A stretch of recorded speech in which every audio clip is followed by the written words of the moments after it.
할렐루야. 우리 주위 돌아보시면서 영혼이 잘된 같이 범사가 잘되고 강건해집니다. 인사 나누시겠습니다. 영혼이 잘된 같이 범사가 잘되고 강건해집니다. 오늘은 요한복음 13장 34절 말씀을 중심으로 새 계명, 이와 같은 제목으로 말씀의 은혜를 나누고자 합니다. 오늘 지난주에 이어서 사사기 말씀입니다. 성경의 사사기는 지난주에 이미 말씀드렸던 것처럼 하나님께서 아무 말씀도 하지 않으시는 것 같은, 마치 암흑기와 같은 시대였다고 했습니다. 그러나 이 시대에도 하나님은 사랑의 하나님이심을 여실히 보여주시는 것이 바로 사사라고 일컬어지는 이스라엘의 지도자들입니다. 하나님은 이 사사들을 세우셔서 이스라엘을 위경 가운데서 건져내시고 이끄십니다. 그렇다면 이 사사들은 하나님 앞에 온전한 자들이었을까요? 물론 피조물인 사람들 중에 예수님 외에 온전한 사람들이 있을 리가 없지 않겠습니까? 이렇듯 지도자로 부름받은 택함받은 자들이 깨달아야만 하는 것이 바로 이 부분입니다. 사람은 온전할 수 없다. 사람은 온전해서 택함받은 것이 아니다.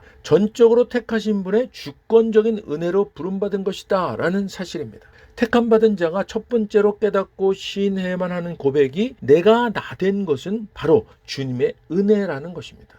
나의 나된 것은 다 하나님의 은혜입니다. 할렐루야. 사사기 시대에도 사사로 부름받은 자들이 첫 번째로 고백했어야 할, 첫 번째로 깨닫고 명심했어야 할 것이 바로 이 고백이었어야 했던 겁니다. 구약의 사사 시대나 지금을 사는 택함받은 우리의 고백이 너무나도 동일한 고백이어야 하는 것입니다. 지금의 이 시대를 사사 시대와 같다고들 하면서 아이러니하게도 은혜의 시대라고 합니다. 이 은혜의 시대라는 것은 예수 그리스도께서 십자가에 못 박혀 죽으심으로 우리들의 과거, 현재, 미래의 모든 죄, 정죄함, 처벌까지도 완전하게 해결하신, 그래서 예수 그리스도를 믿는 은혜를 받은 누구나 더 이상 율법 아래 있지 아니하고 은혜 아래 있게 된 타락한 본성에서 새롭게 된 본성으로 거듭난, 그래서 이제는 더 이상 죄의 종로로 타는 자가 아니라 하나님 나라 백성이요 하나님의 자녀된, 그래서 성령의 9가지 열매인 사랑과 희락과 화평과 오래 참음과 자비와 양선과 충성과 온유와 절제를 드러내는 본성이 우리의 새 사람 된 본성임을 깨닫고 마음판에 새기고, 그렇지 못한 모습을 드러낼 때마다 우리를 돌이켜보고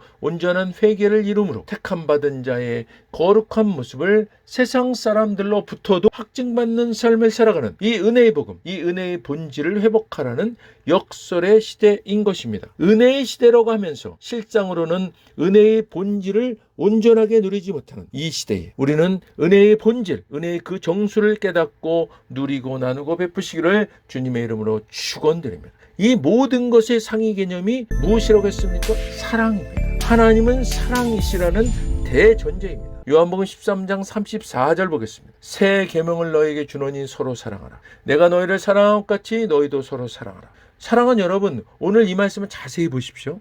내가 너희를 사랑한 것 같이, NIV 영어 성경에 보면 As I have loved you, 이것은 내가 너를 과거부터 지금까지, 현재 완료입니다. 과거부터 지금까지 계속 쭉 사랑해온 것처럼 사사시대에도 하나님은 사사로 택함받은 자와 이스라엘을 사랑하셨고 그 이전에도 동일하게 하나님은 사랑이셨던 겁니다. 이 하나님의 본질, 이 본성을 택함받은 자는 명심, 또 명심해야만 했는데 이 하나님의 본질을 하나님에 대한 모든 해석의 열쇠로 삼아야 실수하지 않습니다. 오늘 우리는 사사 중에 입다라는 인물을 통해서 이 중요성을 가슴 깊이 새겨보기를 원합니다. 입다는 창녀의 아들로서 서자로 태어나서 형제들로부터 버림을 받고 돕이라는 곳에서 마치 지금의 조폭 두목같이 건달들과 어울려 세력을 과시하고 있었습니다. 입다는 길앗으로부터 버림을 받은 것인데 길앗이 암몬으로부터 침략을 당하자 길앗의 백성들과 지도자들이 그 조폭 두목인 입다에게 도움을 요청합니다. 입다는 이 요청을 수락하고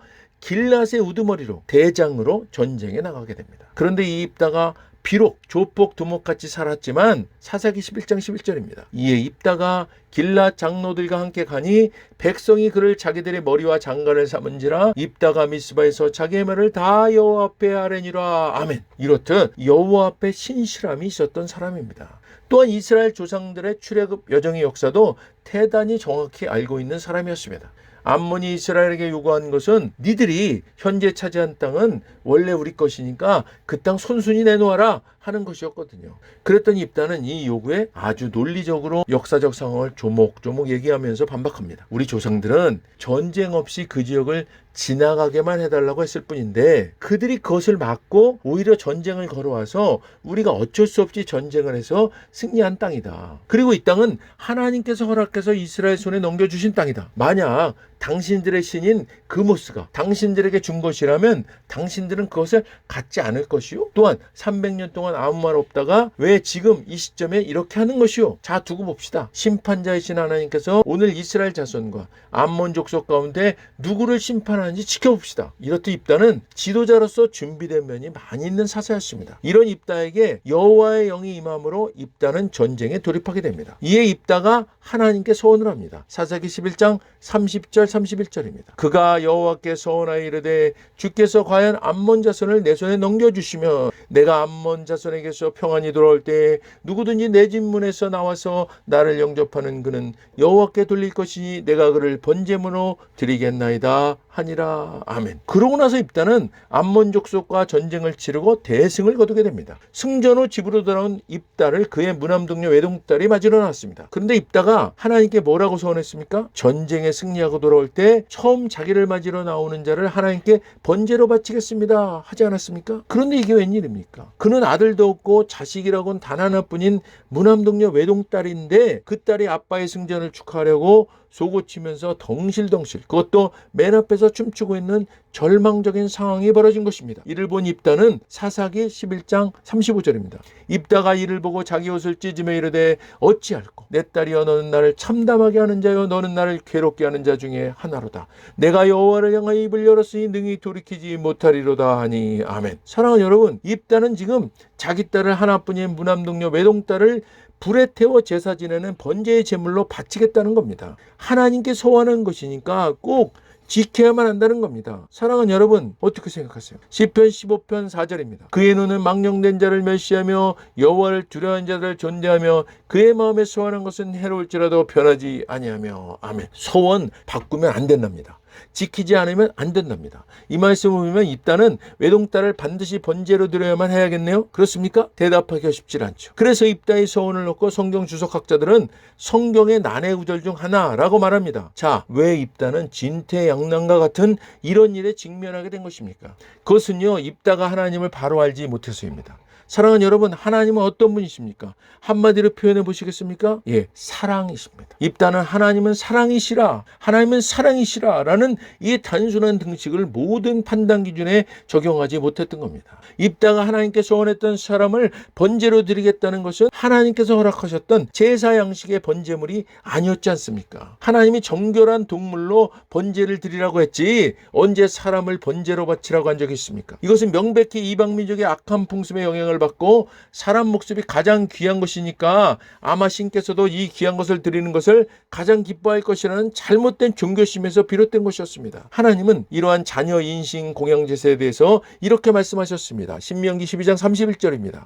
네 하나님 여호와께서는 네가 그와 같이 행하지 못할 것이라. 그들은 여호와께서 꺼리시며 가증히 여기시는 일을 그들의 신들에게 행하여 심지어 자기들의 자녀를 불살라 그들의 신들에게 드렸느니라. 아멘. 사랑하는 여러분, 하나님께서는 분명하게 사람을 제물로 바치는 행위를 이방민족의 가증한 짓들이라고 지적하시면서 이와 같은 악한 방식으로 자신을 섬기지 말 것을 강력하게 명령하셨습니다. 사사 입다는 그들 조상들의 출애굽의 역사도 잘 알고 있었고 여호와 앞에 신실한 준비된 면이 있었던 그런 지도자였지만 그의 치명적인 약점은 여호와 하나님의 본질, 그 본성을 잘 알지 못했다는 데 있습니다. 사랑하는 여러분, 하나님은 사랑이십니다. 이 단순하고도 명료한 대전제를 망각한 입다는 그래서 자기로서는 하나님에 대한 최고의 신실함을 표현으로 했다는 그 소원이 대단히 잘못된 소원이 됐던 것입니다. 입다의 소원은 하나님이 기뻐하실 리가 전혀 없는, 오히려 강력하게 금하셨던 악행을 행하겠다는 참으로 하나님이 보시기에는 어처구니 없고 안타깝기가 이루 말할 수 없는 그런 잘못돼도 한참 잘못된 소원이었던 겁니다. 그러나 입다는 이런 잘못된 서원을 끝까지 깨닫지 못하고 서원은 반드시 지켜야만 한다는 율법의 포로가 되었어. 그는 결국 자신의 하나밖에 없는 사랑하는 딸을 번제로 제사하게 됩니다. 사랑하는 여러분, 이 입다의 비극적 이야기는 하나님을 바르게 잘 알지 못했기 때문에 일어난 어처구니 없는 비극이었던 겁니다. 입다가 비록 잘못된 서원을 했을지라도 자기 딸을 번제로 드려야만 하는 그 피할 수만 있으면 그 피하고 싶은 그 상황에서 그때라도 하나님이 어떤 분이시라는 것을 아는 기회가 주어졌다면 그는 기도하지 않았을까요? 그는 서원은 반드시 지켜야만 한다는 그 율법에 얽매여 그것을 지키는 것이 자신의 신실함을 증거하는 것이라고 여기는 것이 아니라 그 어떤 율법보다도 위에 있는 개념인 하나님은 사랑이시라 라는 지식과 깨달음과 믿음을 가지고 절대로 지키기만 할 서원인 자신의 딸을 번제로 바치지 않는 것이 오히려 더 하나님의 말씀을 따르는 신실한 모습이고 하나님 기쁘게 하는 이름을 알고 자신도 살고 딸도 살리는 자유함과 기쁨을 누리지 않았을까요? 그렇다고 서원 함부로 하고 멋대로 취소하고 그렇게 하라는 말씀은 아닙니다. 이 모든 기준은 하나님은 사랑이시라입니다. 사랑하는 여러분, 이렇듯 하나님은 사랑이시다라는 이 대전제를 우리가 직면한 모든 문제의 해석의 열쇠로 삼는다면 우리가 이 땅에서 만나는 이해할 수 없는 난해한 경우들을 대할 때마다 why, 왜, 내게 이런 일이 라는 원망과 비방과 불평하는 것이 아니라 그런 일들을 통해서 하나님께서 우리에게 원하시는 What can I do, Lord? 주님, 내가 이 일을 통해서 무엇을 하기를 원하십니까? 라는 긍정적인 태도로 주님 앞에 나아가게 될 겁니다. 이것이 우리가 이 땅에서 살아가는 동안 하나님을 잘 아는 것의 최고의 유익이 되는 것입니다. 할렐루야. 기도하겠습니다.